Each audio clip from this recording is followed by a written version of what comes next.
My talk today is about how to feel good more often and more consistently.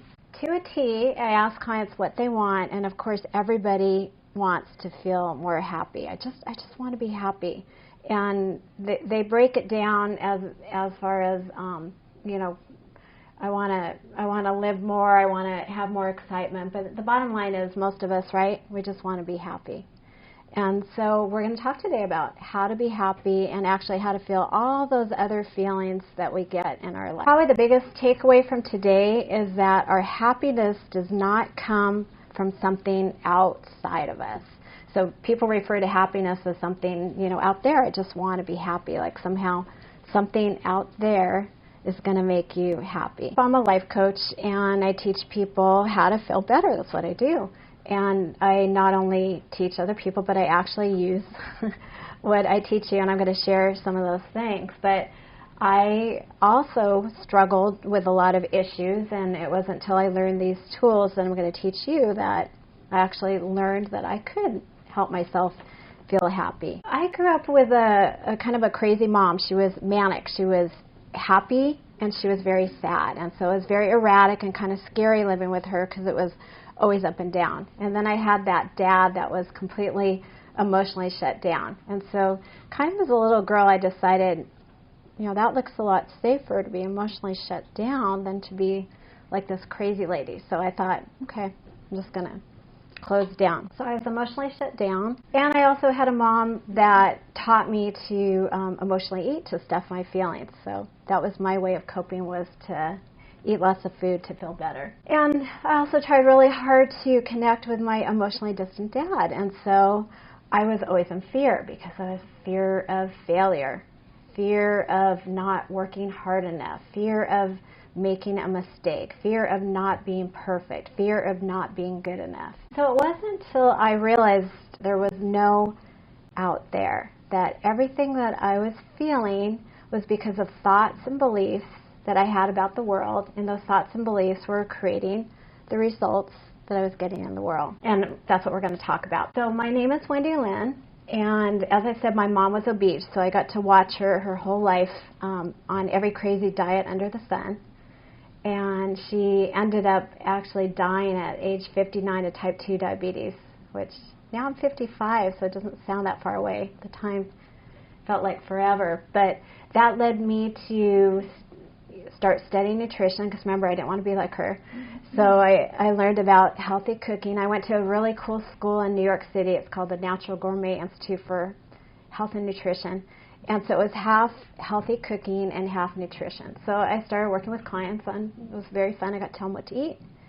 And then what I realized eventually is I could tell people what to eat, and they would do it for a while, and then they would stop, or they would gain their weight back. And so I realized there's a huge emotional component to why people eat. And so I was really fascinated about that. I wanted to get people lasting change, so I started studying about the mind. And one of the best ways to do it, to get people quick changes, is hypnotherapy. So hypnotherapy is great for helping people with any limiting belief. And I'm sure you've heard of it for smoking and eating and alcohol and all that good stuff. And really getting through very quickly, much quicker than therapy, what are some of those limiting beliefs that are holding you back? And I'll talk more about that in a minute. But then I realized, okay, well, I'm not really helping people move forward, so how do I do that? So I went back and became a master life coach. So now I help people with relationship issues. Big thing I help people with is fear and anxiety, how to get past fear and anxiety, how to move forward in their life. And I have a little bit of a subspecialty. I work with a lot of athletes, a lot of kids, so performance anxiety in their sports or test taking, and lots of young adults that are living at home and their parents call me up and say, my kids sit at home playing video games, can you help them get out in life and do something? So I love that. So it's kind of fun because then I get to teach them all these skills and then they become amazing adults. The thing I want you to start realizing is that all of your emotions, including happiness, are created in your mind. If you watch TV or see any advertisements, they try to convince you otherwise, right? You get this amazing hot red car, or you have this beautiful house, or someone gets you this amazing ring, or you eat some yummy food, and that's going to make you happy, right? So it's something created outside of ourselves, something that we purchase that's going to make us happy. I work with a lot of weight loss clients, and so they thought, oh, if I finally get that six-pack ab, or if I have that amazing bikini body that I can run down the beach and, you know, my bottom looks nice, you know, I'm going to finally be happy. So what is it that you really want to feel in your life? We all want to feel a certain way, right?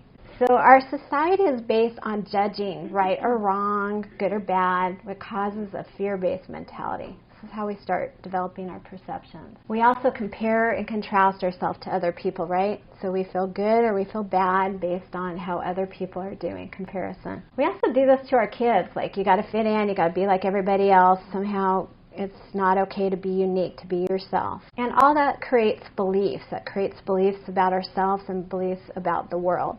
So belief is something that you say to yourself over and over again. It's a thought. So like I have the thought, I'm an amazing driver.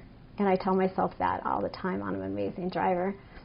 And I think I am. I have 2 boys, and I always like, I'm an amazing driver. And then as they start paying attention to what I'm doing, then I'm like, well, I'm an amazing driver except for that. Don't watch too closely if you guys have had kids learn how to drive, then they start criticizing you. But so I tell myself I'm an amazing driver. I have lots of clients that have beliefs like, you know, things never work out for me. Or someone else in the other group, she won something and she said, oh, I never win anything, right? So that's a belief. Things always go wrong. And a big one that I hear all the time is I'm not good enough, right? A lot of us, all of us probably believe I'm not good enough. So our beliefs create a filter of how we view the world. So we view the world and we view people as good or bad, right? So I grew up in LA, and there's lots of crazy drivers. Everybody's cutting each other off, and it used to drive me insane. I would be so mad, and I would, oh, people here are jerks, and blah. And I had a friend who had this view who said, oh, you know, anytime anybody cuts me off, I just imagine that, you know, they're rushing to the hospital with their wife to deliver a baby, or they're late to pick up their son or daughter, or maybe they had a fight with somebody.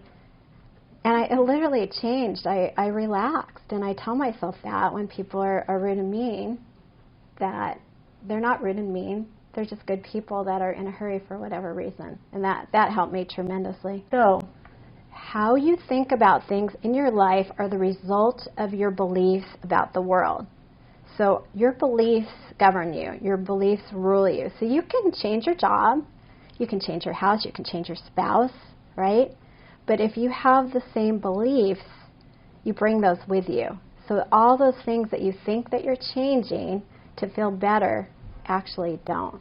Just an example of this is, you know, if anybody grew up in a family, maybe a poor family where, you know, rich people were evil, or money is the root of all evil, then what happens in our unconscious mind, we actually create ways to sabotage ourselves, to not have money. And I mean, a perfect example, I'm sure you've heard of that, 70% of the people that win the lottery lose it or spend it within 5 years. Because they have that poverty mentality. They haven't learned how to be wealthy. It's the same with relationships. Like if you believe that, you know, that I'm going to be abused or I'm going to be beaten, they actually have a statistic saying, this is kind of scary, that even if you marry a good man, you can actually create someone that is going to abuse you just because of your beliefs and how you act and behave.